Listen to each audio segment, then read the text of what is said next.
Good evening, ladies and gentlemen, and welcome to the Fighter Series on Red Corner Boxing, coming to you live from Cincinnati, Ohio, in the United States. Today, we take a trip south of the heavyweight division and take a look at one of the pure scientists of the ring, none other than the late, great Pernell Sweet Pea Whitaker. Born and raised out of Norfolk, Virginia, took up boxing at a very early age, had a very distinguished amateur career, among many things, winning the Pan American Games, which catapulted him to be a part of the 1984 U.S. men's Olympic team at the 23rd Olympics in Los Angeles. And that was where Pernell Whitaker rose to prominence, where he was part of arguably the greatest Olympic team in boxing history, a team that featured Mildred Taylor, Mark Breland, Tyrell Biggs, and of course, the real deal Vander Holyfield. And it was Pernell Whitaker who came away with the gold in the lightweight division. Turning pro very early, he became one of the premier fighters at an early age, rose to a nationally televised fight against Roger Mayweather for one of the regional belts here in the United States, in a fight where Roger Mayweather was the experienced veteran. Pernell Whitaker was sort of young and a bit unknown. And in front of a national audience, Whitaker dazzled as he beat Mayweather to a unanimous decision win. That put him up in the rankings and eventually got him the first of many title shots that took place in Paris, France in 1988 when he fought the longtime standout Jose Luis Ramirez, the standout Mexican with over 90 wins. And in this particular fight, Whitaker basically dominated virtually every minute of every round and appeared to have garnered him the win and one of the lightweight championship belts in Paris, France. But as we know, when the fights go to the judges, nobody knows what's going to happen. And this is what the case was here. It was a case of Pernell Whitaker being victimized by boxing politics, as some way, somehow, two of the three judges scored the fight for Jose Luis Ramirez and gave him a split decision win. And that basically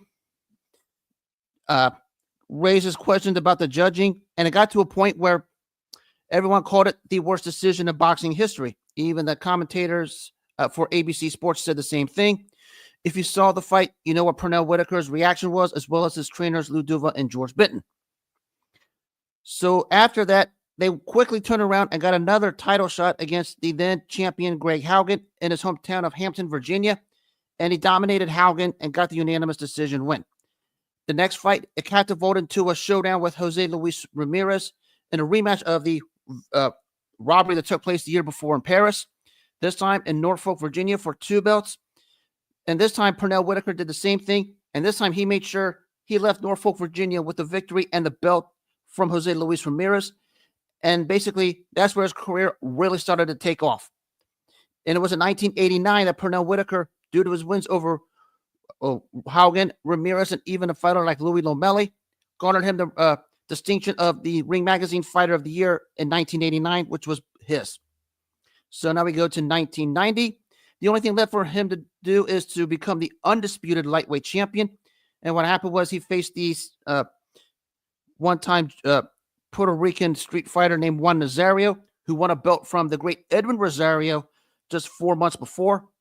And basically in this fight, Pernell Whitaker showed he was more than just a flashy, dazzling boxer with ring generalship, that he had some pop to his punch because a perfectly placed 1-2 out of the southpaw stance, and Nazario was down and out for the count.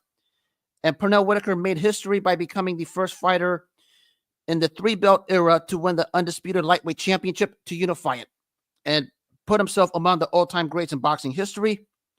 Made a few successful title defenses against fighters like Jorge Paez, Paulie Diaz, and Anthony Jones before he ventured to the junior welterweight division, as he was chasing the now stature of the best fighter pound for pound in the world and trying to get a multi-million-dollar showdown with Julio Cesar Chavez.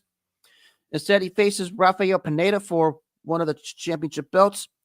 Same thing there. Whitaker just dazzled that night, gave the hard-punchy Pineda a boxing lesson, floored him twice in the middle rounds, got a unanimous decision win.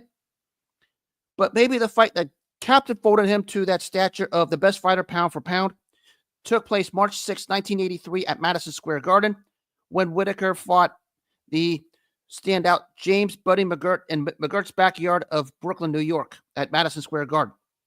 In a fight that's for the pure boxing purists, both guys displayed great technician, great ring generalship, and a great display of pure boxing. When we talk about the definition of the sweet science, that was what the first Whitaker-McGirt fight was, March 6, 1993 in Madison Square Garden.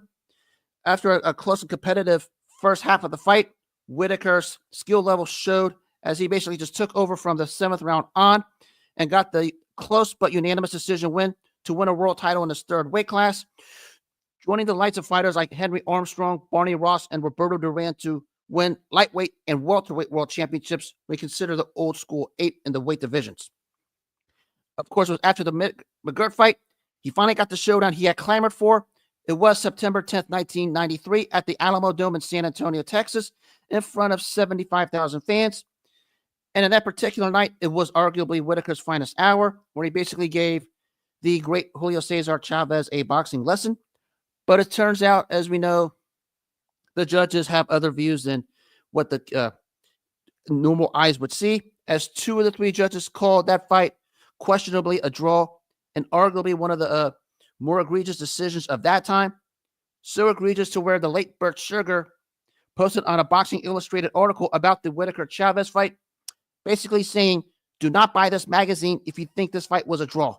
That's how criticized that decision was. And you could probably argue also Whitaker should have been undefeated up to that point.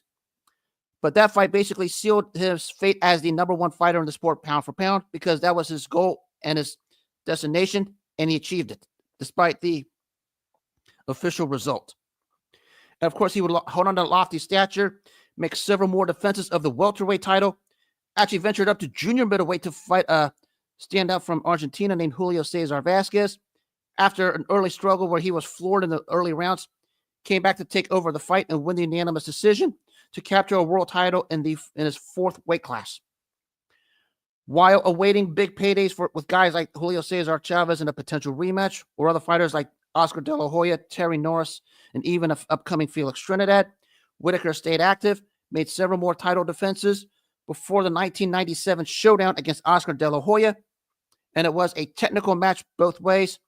In a fight that many people thought he also won, the judges thought otherwise and gave the decision to De La Hoya, in a fight that Whitaker, after the fight, said the De La Hoya loss felt worse than the Chavez loss because he thought he was robbed more against Oscar De La Hoya than he was against Julio Cesar Chavez. And of course, the ongoing thing with him has always been from when he started pro all the way through that fight. Despite having 2 official losses and 1 official draw, Pernell Whitaker achieved the status of having never really lost a fight, because the 2 losses and the draw were basically because of incoherent judging and officiating, which everybody in the boxing community knows how that is. Of course, after the De La Hoya loss, his downturn started to take shape. The battles with alcohol and drugs. Would fight 3 more times, barely beating Andre Pestraev. And of course, the 2 losses to Felix Trinidad and Carlos Bohorquez. And it was after the Bohorquez fight he would retire for good. Was an International Boxing Hall of Fame nominee in 2006, deservedly so. When you talk about his stature in history, it's really the lightweight division. You're talking about a top 5 lightweight in that weight class ever. When you talk about fighters like Roberto Duran, Henry Armstrong, Benny Leonard, a Joe Gans, and an Ike Williams, his name is in that conversation, especially when you consider the word undisputed next to that name, because when he knocked out Juan Nazario, he got the distinction of undisputed, which is something that meant something during his time. And Sweet Pea is a true great. It was wrong so many times. Oh, yes.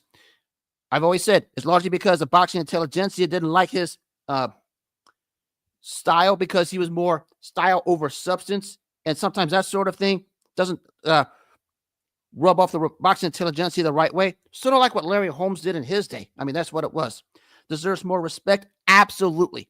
I think, talking about all-time great underrated fighters, he's always up there. And if you have a top 25 to 30 all-time great pound-for-pound ranking, you could probably put him up there due to his accomplishments in the ring. And when he had a 5-year run as the best fighter in the world pound-for-pound, starting with the James Buddy McGirt fight, that basically sealed it. The master of the ring, the master of the sweet science by definition, mastered the art of hit and not getting hit, because that's what Pernell Whitaker did. Control the ring out of the southpaw stance, the 1-2s out of the southpaw stance, the right jab and straight left. And Pernell Whitaker was simply just sweet during his time, and nobody was touching him. We talk about that 13-year run from when he started all the way to 97 with the De La Hoya fight. You could argue he was undefeated during that time, despite the official results, which everybody knows what happened to him in those fights. And of course, the unfortunate tragedy several years ago where he was an innocent bystander, where he was hit and run.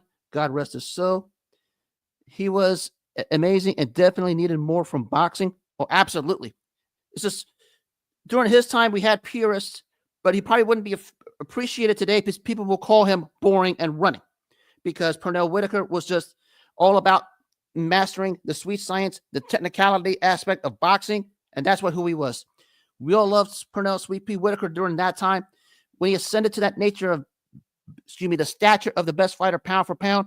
That's what he wanted. That was his goal, and that was achieved.